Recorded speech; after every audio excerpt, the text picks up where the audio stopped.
Good morning. Welcome back to my channel. Hello. Hello. Kumusta po? Kumusta po? Good. Where are you going today, Zoe? Daddy, Opa! Opas, op na school. Punta yan ng school eh. No. Punta ng school. Outfit check for our Zoe.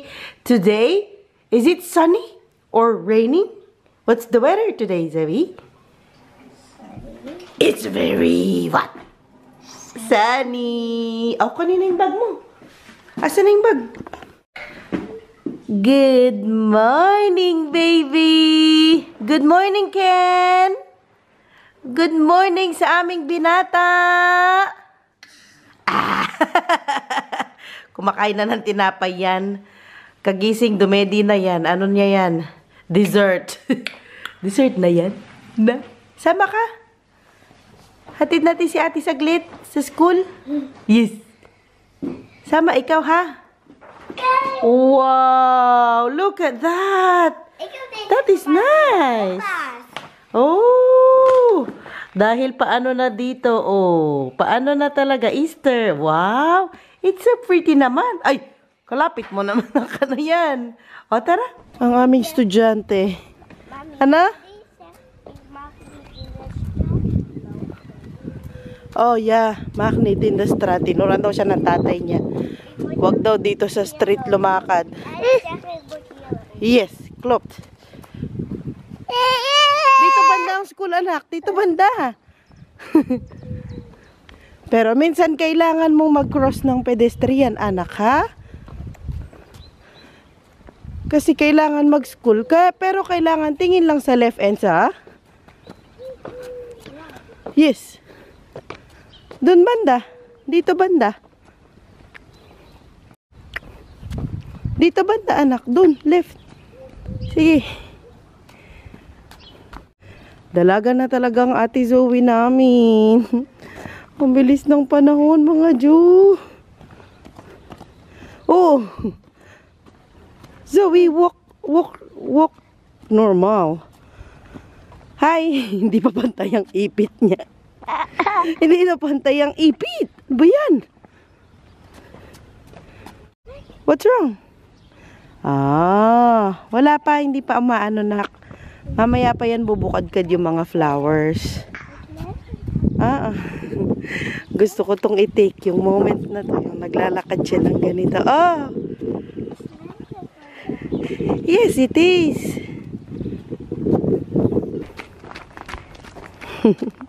Sige na, kung vlog na to, tungkol lang sa paglalakad mo.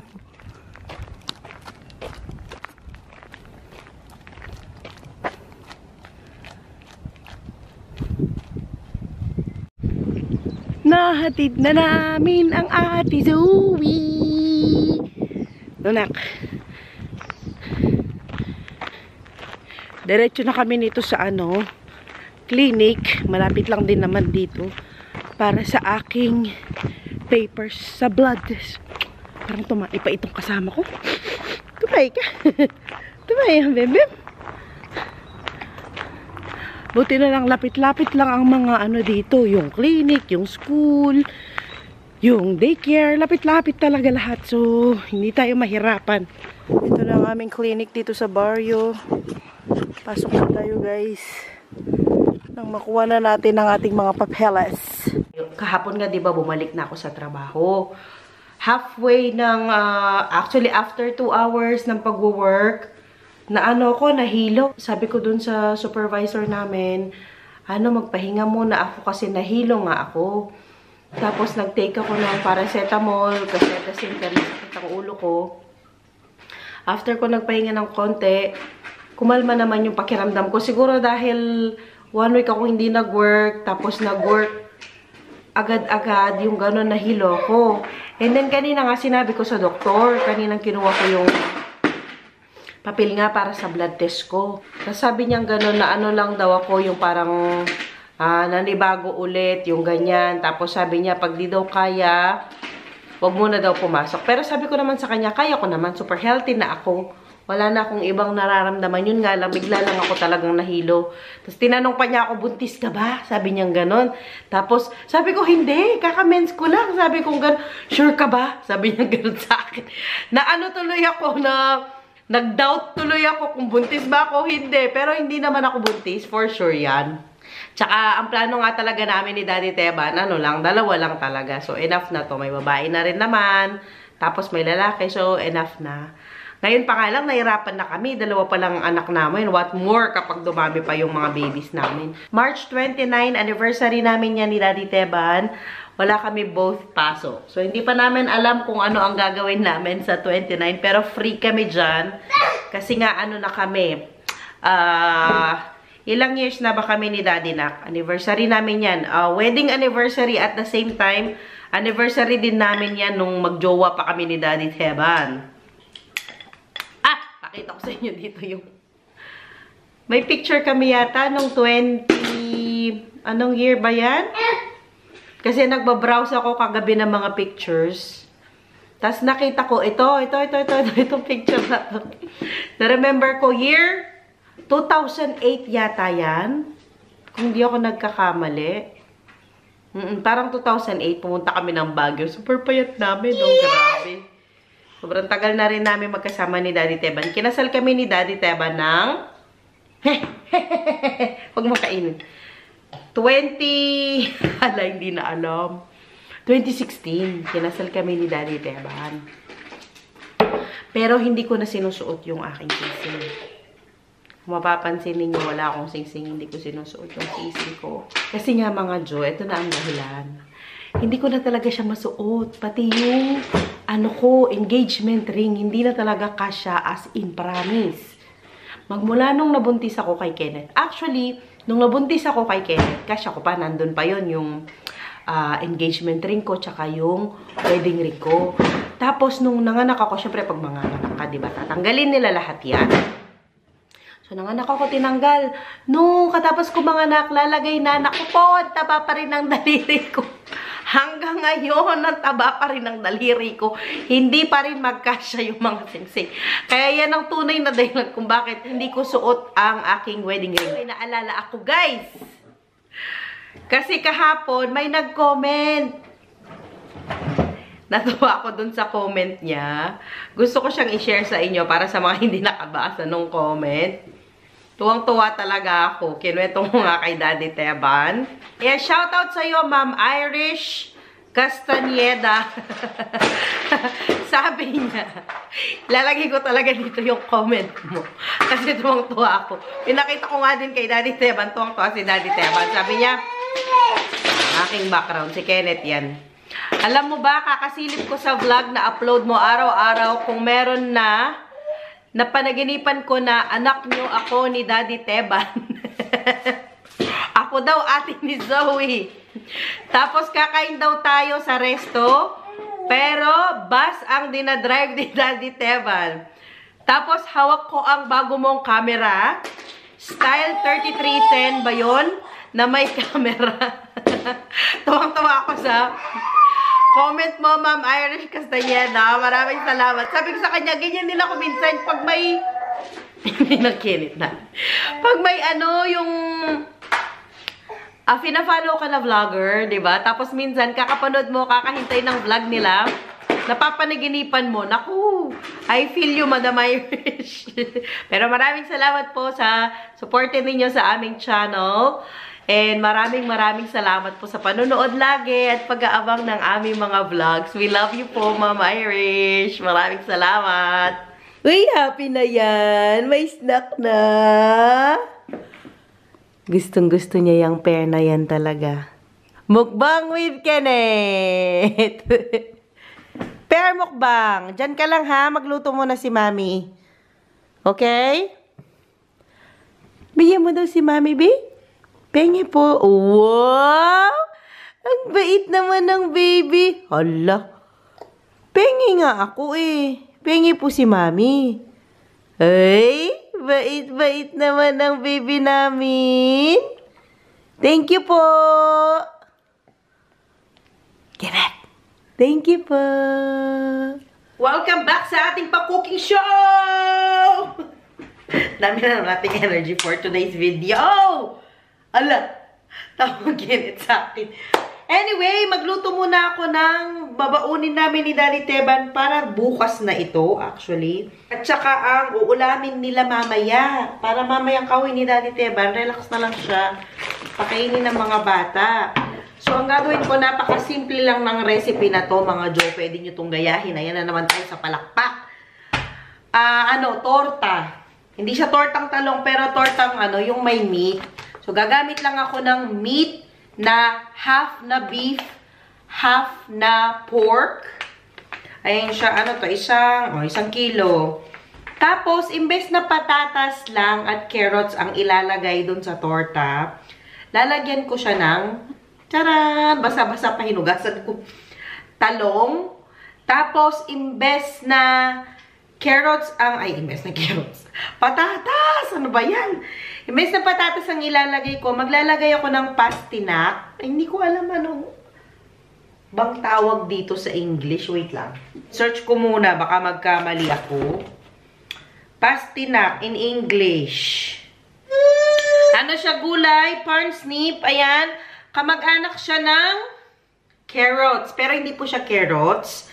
Ka-level niya ay kamote. Parang ganyan ang level niya. So, family siya ng carrots, pero iba din ang color. Pareho silang root crop din, pareho ng carrots. Anyway, so imbes na patatas ang ilalagay natin, ito ang ilalagay natin. At carrots, and wala akong kulay pula na bell pepper, kaya yellow lang ang meron ko dito. So, yellow ang ilalagay ko. Siyempre, dapat may green. Maglalagay ako ng green peas. So, umpisahan na natin ang ating recipe for today. Napakasimple at napaka-healthy. Ano na ito? Dinner? May background akong mapamama. /baon na rin namin ni Daddy Teban. Ikat ko lang po mga gulay. Wash, ikat nyo lang into dice. And then, of course, kailangan natin ng bawang at sibuyas. Wala yung partner ko sumasayaw dito. Nasa school kasi si Zoe. Gayatin ko muna tong mga to and then maggisa-gisa na tayo. Guys, I changed my mind. Lalagyan ko din siya ng patatas. Para marami siyang nakalagay ng mga pagulay-gulay, di ba? Sayang naman tong mga patatas, nilagay ko na dito. So, lagay ko na. Anyway, lalagyan ko rin siya ng patatas. Isa lang or dalawa. Mabago-bago ang isip. 2 patatas para sa ating torta. Pwede nyo rin siguro itong lagyan ng ano pa bang gulay na pwedeng ilagay dito? Kayo na bahala mga Jo. Broccoli, cauliflower, pwede yan. Kayo nang bahala. Basta, ikat nyo lang sila ng maliliit para mapakain ng mga picky eater ng mga gulay. Kasi pag nilagay niya dun sa torta, hindi na yan halata. Hindi na masyadong halata pag nilagay na. Ang kinit ko talaga. Wala guys. Mukhang hindi ko matatapos ang vlog na ito. Kasi, nagkukulang na ng atensyon ng aking anak. Kailangan ko nang bigyan ng atensyon. Eto na anak. Hugasan lang ni mami ito. Ito na ang ating parsnip. Balatan na natin siya. Ayan siya sa loob guys. Puti lang siya ganyan. Para siyang radish. Para siyang ganyan ang niya. Pero parang kamote talaga siya. Masarap ito. Pwede rin itong gawing fries. Parang pastinak fries, ganyan.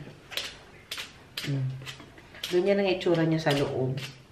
Nalagay natin yan sa ating torta. Ayan, pinagsama-sama ko lang lahat ng gulay natin dito. And then, anuhan ko lang ito.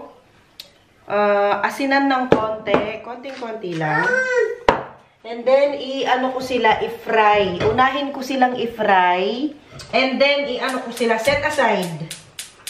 Set aside lang natin. I-fry nyo lang sila sa oil. Or kung meron kayong coconut oil, olive oil, kahit anong oil meron kayo sa bahay. Yung kanin ko, luto na din. So, nilagyan ko sila ng konting asin. Konting-konti lang. Tapos, haluin. Pwede rin siguro dito ang okra. Hindi ako sure. Actually, hindi ko pa hinatry yung okra dito sa torta. Ang ganda na guys. Oh, ang ganda ng kulay. 'Di ba? Igisa na ninyo ang inyong gulay. Ay, ipirito. Pirito lang. Sama-sama na. Pero kung gusto nyong iwa-iwalay, okay lang din. Pwede yan. May asin naman na ng konti ito. Konting-konti lang na asin para sa may lang lasa ng konti. Layo ko ng konti ang ating kanin. I-fry nyo lang sila hanggang sa feeling ninyo medyo malambot na sila. Pero hindi totally malambot. Para lang lumabas yung aroma nila. So, ito na yung ingredients, yung mga gulay of your choice. Yung giniling ninyo, pwedeng half pork, half beef, kagaya ng ginagawa ko, or half pork lang lahat, or beef lang lahat. Ikaw bahala kung ano ang preference mo. Bawang sibuyas, salt and pepper to taste, at yung pampakulay. Tomato paste, konting-konti lang para lang may kulay, pula siya ng konting-konti. Tapos toyo, ayan, mga pampalasa. Takpan ko para maluto sila ng mabilis ng konti. Kasi itong kenet nito, iidlip na tumayam-yang konti. Para pag iidlip siya, makasabay na ako.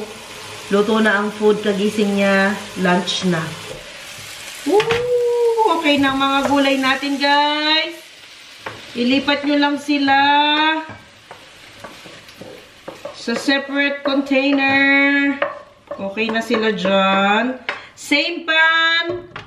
Lagay lang ng konting oil ulit. Oh, ang init. Bawang sibuyas. Gisa-gisa tayo.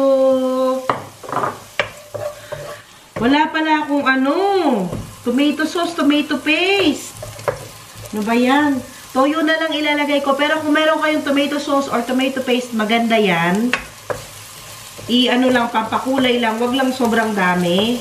Wala pala ako. Ilagay na ang inyong meat. 1 kilo gamit ko para na namin. Lunch namin, dinner, baon, kompleto na. Ipa-brown nyo lang ang inyong meat. Then, mamaya lalagyan na natin siya ng herbs. Kung mahilig kayo sa herbs, pwedeng lagyan. Ako, lalagyan ko siya mamayang konti. Ayan, at brown na ang ating meat. Lagyan natin ng konting pepper. Konting asin. At, lagyan ko siya ng konting basil. Para lang, pampa-aroma lang. It's up to you naman kung gusto nyo or ayaw yung lagyan. Lagyan ko din siya ng konting. Naghakot na ako dito sa aking mga spices dito. Rosemary. Konti lang. At lagyan natin siya ng konting. Ito, gusto ko to eh. Italian is crowded. Hindi ko alam. Italian seasoning. Parang ganyan. Ayan, so naglagay ako ng 3 herbs. Masarap yan, guys. Promise. Ma-herbs. And then, haluin lang ulit. Mukhang luto na ang ating meat. Halu-haluin lang. At this time, pwede nyo nang ilagay ang inyong gulay. Katapos ng gulay, pwede nyo nang ilagay yung tomato sauce ninyo o tomato paste na konti para magkulay na siya. Ako, wala ako ganun. Wala ako nga. Akala ko meron. Kaya, naku, wag na lang. And then, takpan lang ng konti. Wait for mga 3 minutes siguro. Woohoo! Tikman natin, guys.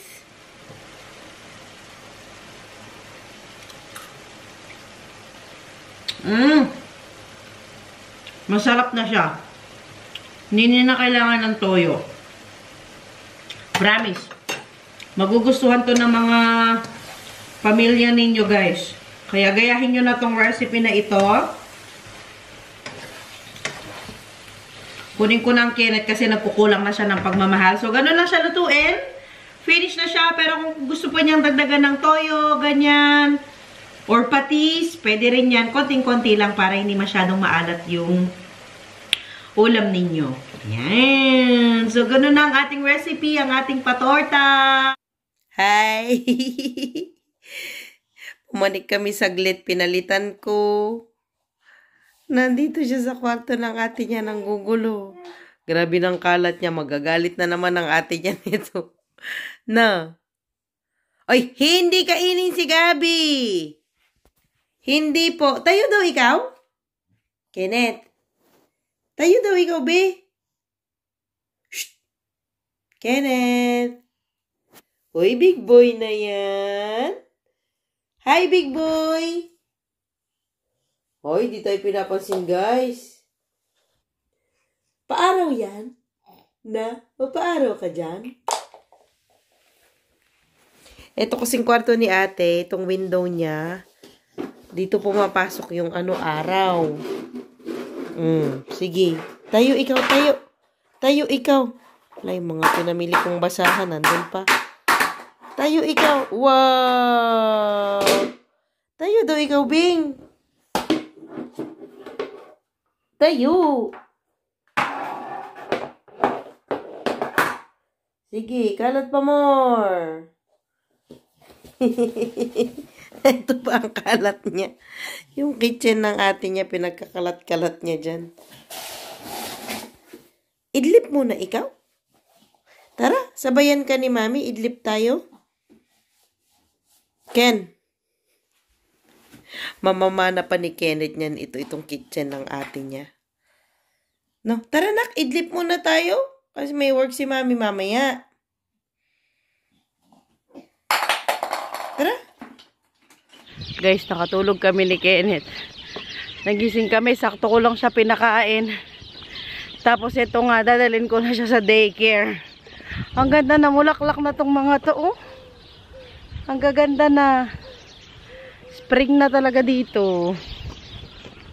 Oh, nag-blossom na lahat. Di ko na narinig ko naman yung alarm ko pero inano ko na lang bahala. Hatid na natin ng bem-bem. Na. Hatid ko muna tong binata sa daycare. Di pa ako nakabihe. Sabi ko kay Ruth, mamaya na kami alis, mga 15 minutes after 2. Kasi nga naka-idlip. Guy. Hey. Hi, bem. Pero naman ito, nakakain naman na. Sakto kami sa oras. Chiki. Ganda ng weather. Super nice ang weather today. Madalang lang yung ganito dito. Yung maganda ang weather na ganyan. Kaya, naku, for sure niyan, yung mga kasama ko sa trabaho, hindi sila magsisipasok. For sure, may mga sakit yung mga yan kasi maganda ang weather. Umiyak si Kenneth dun kanina sa sa Pinay Double Dutch. Sa binigay ko siya sa Ofang. Sis, anuhan mo nga tong bike ko. Kasi may nag-request sa inyo. Ayun nga, umiyak si Kenneth. Doon muna tayo. Umiyak si Kenneth kanina. Ayaw niya akong mamimiss ko yung aking baby. Anyway, may nag-comment po sa inyo, Madam Faela Manipon. Ito na po ang close-up ng daffodils. Kasi papunta na kami ng work ni Pinay Double Dutch. O, diba? Para na naman tayo nasa talk show. Ito na po yung bulaklak, Madam. Papakita ko po sa inyo yung daffodils. Ayan siya sa malapitan. Ayan. Ayan, oh. Ganyan siya. Na sila, oh. Parang dry na. Ganyan po sila sa malapitan, Madam, ang daffodils. Hindi ko alam kung full bloom na ba ito o ano. Ay, hindi. Oh, bawal pitasin ito kasi sa ito sa government. Ayan, pag nasa daan na ganito, sa government yan, bawal yan pitasin. Sila yung nagtatanim niyan, yung mga taga-munisipyo. O, ayan, Madam, ang iyong request. Sana po ay natuwa kayo sa mga pabulaklak natin for today's video. Work na tayo. Ayan ang aking bike. Ang aking... ang aking masipag na friend. Sipag yan. Oh, mag-work na naman tayo. At maganda na naman ang weather. Kung kailan maganda ang weather, doon tayo may work talaga. Tara, kailangan na nating magturbo kasi ang tagapagmana ng kumpanya baka magalit sa atin. Let's go! Ito ang daan na ito. Kung na-remember ninyo yung na-aksidente si Daddy Teban, yung hekye. Anong hekye da, sis? Ano yung English ng hekye? Gate. Oh, gate. Gate ba? Bakod. Ayan, yung bakod na yan, yung na-aksidente si Daddy Teban, nagawa na nila, oh. Wala siyang binayad dyan. Ginawa ng sa yan sa gobyerno. Oh, blooming. Blooming ng sis natin ngayon. Palive. Ayan na. Excuse me, may daffodils pa doon, Madam Paella, oh. Kalat-kalat ang mga bulaklak. Mauna ka na. Sige, mahirapan kasi ako dito kasi malaki yung bike ko. Nahirapan akong gumanon. Tapos ang daming sasakyan dito banda, oh. Yan nga yung kung saan na-aksidente si Daddy. Nagawa na. Ganyan siya bale, guys. Ayan, oh. Okay na yung bakod.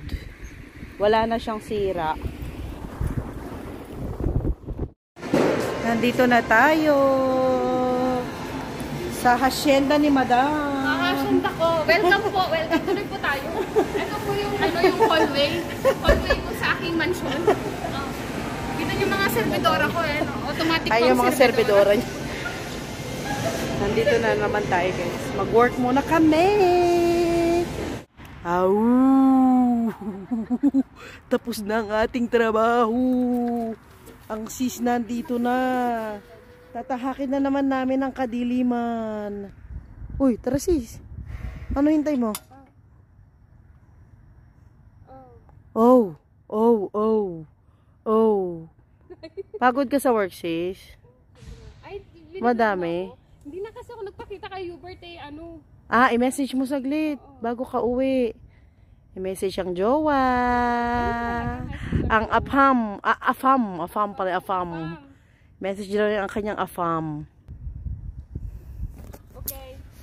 Buti na lang di masyadong malamig today. Grabe kadilim ng ng vlog ko, 'di ba?